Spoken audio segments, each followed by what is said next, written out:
আসসালামু আলাইকুম viewers, Nusaiba and mummy চ্যানেলে আপনাদেরকে স্বাগত। আজকে আমি আপনাদের সাথে খুব গুরুত্বপূর্ণ একটি রেসিপি শেয়ার করব, কিভাবে আপনারা বাসায় খুব সহজে মোজরেলা চিজ তৈরি করে নিতে পারেন। আমি মাত্র দুটো উপকরণ দিয়ে আজকের চিজটা তৈরি করব, সেটা হচ্ছে গরুর খাঁটি দুধ আর লবণ, যেটা কম বেশি সবারই বাসায় থাকে। কিন্তু আমি কয়েকবার দোকানে গিয়েছিলাম চিজ কেনার জন্য, কিন্তু চিজের অনেক দাম ছিল, তাই আমি ফিরে এসেছি আর ভাবলাম বাসায় তৈরি করে নিই আর আপনাদের সাথেও রেসিপিটা শেয়ার করি। আমার তৈরি করা চিজ দিয়েই আমি পাউরুটি ভেজেছিলাম। দেখতেই পাচ্ছেন কি পরিমাণ চিজি হয়েছে। ভিডিওটা না টেনে আপনারা সম্পূর্ণটা দেখবেন, তাহলে আপনারাও বাসায় তৈরি করে নিতে পারবেন মোজরেলা চিজ। চলুন তাহলে রেসিপিটি শুরু করছি। আমি চুলোয় একটা কড়াই দিয়ে দিলাম। কড়াইটাকে একটু হালকা গরম করে নিয়ে এর ভেতরে আমি দুধ দিয়ে দিচ্ছি 1 লিটার পরিমাণ।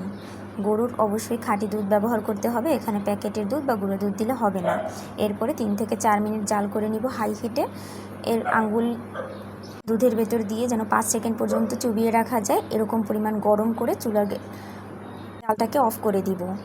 5-6 সেকেন্ডের কিন্তু বেশি না, এরকম পরিমাণ গরম করব। বেশি গরম করলে কিন্তু চিজ হবে না, তাহলে কিন্তু সানা হয়ে যাবে। এরপরে এর ভেতরে আমি দিয়ে দিলাম 3 চামচ ভিনেগার দিয়ে একটা খুন্তি অথবা চামচ দিয়ে এভাবে আমি নাড়তে থাকবো। একদিক থেকে ঘুরিয়ে ঘুরিয়ে নাড়ব।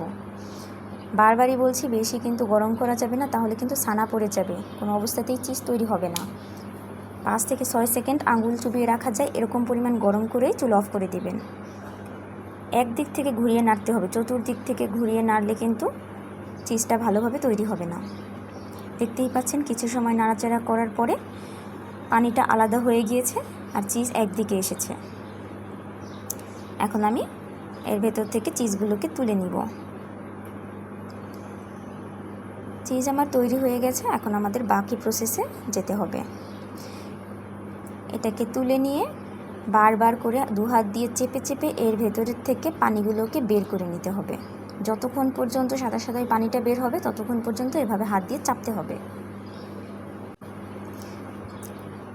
যে পানিটা বের হচ্ছে ওটাকে ফেলে দিয়ে আবারও নতুন করে আগের মতো করে চাপতে থাকবো। ভেতর থেকে চেপে চেপে সব সাদা পানিগুলোকে বের করে নিব। ভিনেগারের যে পানিটা ছিল ওটা বের করে নিচ্ছি। যতক্ষণ পর্যন্ত ভেতর থেকে এভাবে পানি বের হবে ততক্ষণ পর্যন্ত কিন্তু চাপতে থাকবো।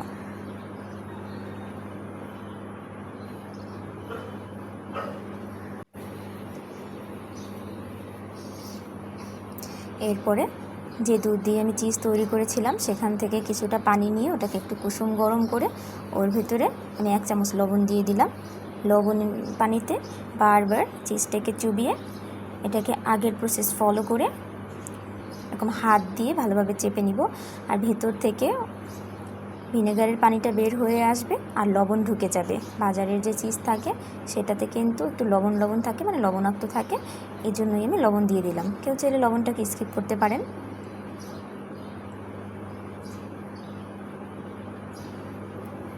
এভাবে করে আমি সম্পূর্ণ লবণটাকে ভেতরে ঢুকিয়ে নিয়েছি। আমার চিজ কিন্তু অলরেডি তৈরি হয়ে গেছে। এখন আমি চেপে ভেতরে সব পানি বের করে নিলেই এটা তৈরি হয়ে যাবে।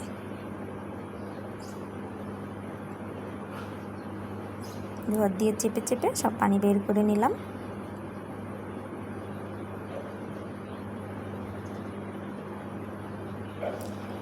এরকম চিজ তৈরি করলে কিন্তু আপনার ফ্রিজে 3 মাসের মতো সংরক্ষণ করতে পারবেন। এরপরে একটা পলি পরিষ্কার করে নিয়ে এর ভেতরে দিয়ে এভাবে চেপে চেপে নিচ্ছি। বাজারের যে চিজটা তৈরি করা হয় ওটা কিন্তু এরকম একটা শেপ দেওয়া হয়, এজন্যই আর কি। আপনাদের বাসায় কারোর কাছে ফয়েল পেপার থাকলে আপনারা ওটাতেও মুড়িয়ে রাখতে পারেন। 1 লিটার দুধ দিয়ে চিজ তৈরি করার পর আমার কাছে মনে হলো একটু কম হয়ে গেছে, আমি আরও কিছু রেসিপি তৈরি করব। এই জন্য ভাবলাম যে একসাথে আমি বেশি করে চিজ তৈরি করে নিই। এই জন্য আমি পরবর্তীতে 1/2 লিটার দুধ দিয়ে সেম প্রসেস ফলো করে আবারও চিজ তৈরি করে নিলাম। আগের চিজের সাথে আমি মিশিয়ে নিচ্ছি। দেখতেই পাচ্ছেন 1.5 লিটার দুধে আমার কতটুকু মোজরেলা চিজ তৈরি হয়েছে।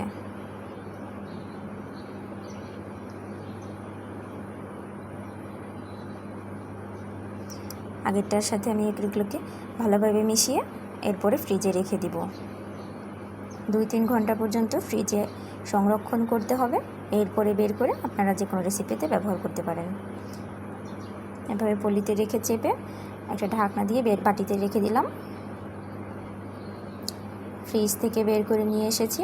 এখন আমি এটা দিয়ে একটা রেসিপি তৈরি করে দেখাবো আপনাদের।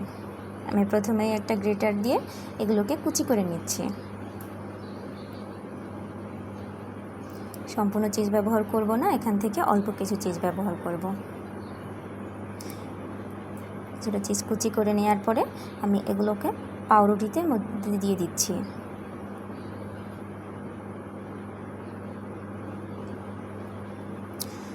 এবার উপর দিয়ে আরেকটা পাউরুটি দিয়ে দিলাম, আর তার উপরে দিয়ে দিলাম ডিম।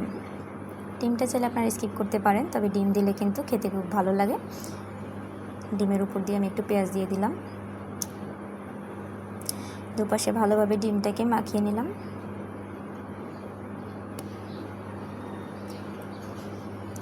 এরপরে চুলায় একটা ফ্রাইং প্যান দিয়ে এটার ভেতরে একটু তেল গরম করে নিয়ে আমি এখন রুটি দুটোকে ভেজে নিব। চুলার জালটা অবশ্যই লোতে রাখতে হবে, না হয় কিন্তু রুটি পুড়ে যাবে।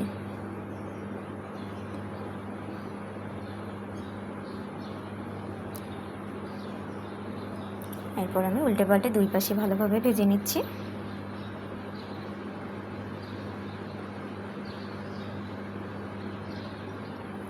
যেহেতু এটা হাঁসের ডিম ছিল, তাই কিন্তু খুব সুন্দর একটা কালার এসেছে রুটিতে, আর খেতেও বেশ ভালোই লেগেছিল। ভিডিওটা দেখার জন্য ধন্যবাদ। আল্লাহ হাফেজ।